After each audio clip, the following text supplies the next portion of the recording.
Hello everyone. As requested by some of my Key Stage 3 students who are doing knitting and crocheting as a mini project, I will do a little tutorial on how to start off your crochet. And the first thing obviously you need is your yarn and a crochet hook or needle, whatever you want to call it. I'm not an expert at this, but this is the basics that I know, and this is how a really simple way of how you can start it off. And I know some of you are struggling, so hopefully this will help you. So the first thing, remember, it's your slip knot. Now the slip knot is created by getting the end of your yarn, okay, so the end of your yarn, and you will create a loop using two of your fingers and then grabbing the other end of the yarn, so not the one on this end, the one that is attached to the big ball, and pulling it through, and you should be left with something that you can adjust by pulling this piece of yarn. Okay, and so the next part is to pull it through the hook. So it will go through the hook and you should be able to pull the long bit and adjust the tightness of this. Now you don't want it too tight, but you just want it tight enough so it doesn't fall off your hook. Okay, so let's do that one more time. Okay, so there's your end of your yarn. You're going to grab it, put it between your two fingers, and you're going to catch the yarn in between and pull.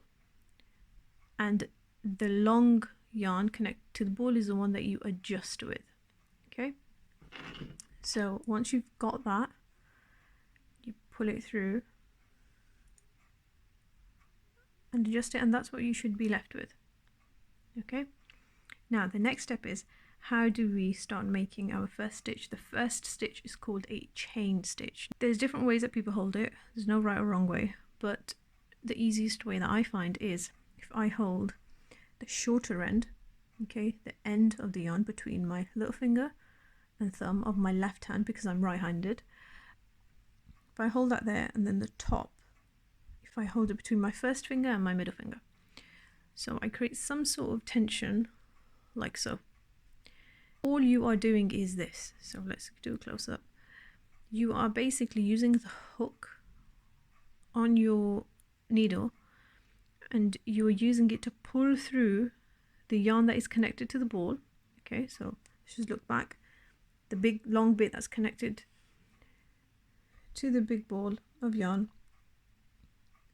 and you are grabbing that. Oh, let's do that again. This can be quite tricky, the first bit. So you are creating the first stitch by pulling the yarn through the loop you just made, like so. Okay, so let's do that again. So there's the loop, the slip knot, and then you need to pull this through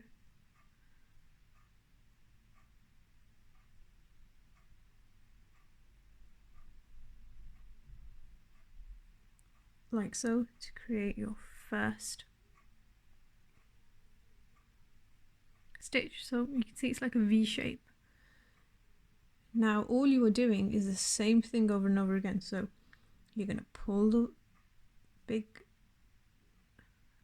long yarn through the loop you just made, and that's all you're doing. You're pulling that through the loop that is on your needle.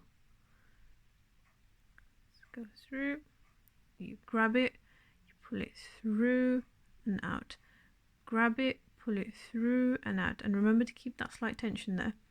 So grab it, pull it through, then out, grab it, pull it through and then out. Let's grab it again and pull it through and out, and then you can count how many stitches you've done. So this is basically your chain stitch. It looks a bit like a plait. Okay, and try and keep it consistent. So we've got 1, 2, 3, 4, 5, 6, 7. Let's do 10. This is number 8. And this is number 9. And last one is number 10. Okay, so that's basically how you do it. So as you can see, I've kind of gone a bit wrong there. Now this is something that can happen with your stitch, is that you don't pull the whole yarn through. You have to make sure that you pull the whole thing through. Now if you catch half of it and pull it through, it's going to mess up. So just make sure you've got the full yarn through. Okay, that's what it should look like. Now you can make it as long as 30, 40, 50, depending on how long you want to make whatever you're making, or however much you need. But that's basically how you start it. I hope this helps for those of you who are struggling to do the beginning. I will make a second video to show you how to build on this, but this is practically how you do it. It's the easiest way that I know. So yeah, definitely my year 7s and 8s, I hope this helps. Let me know in the comments below, or even on Google Classroom for my students, if this works for you or not, and how you're doing with it. And I will see you in the next video. Bye!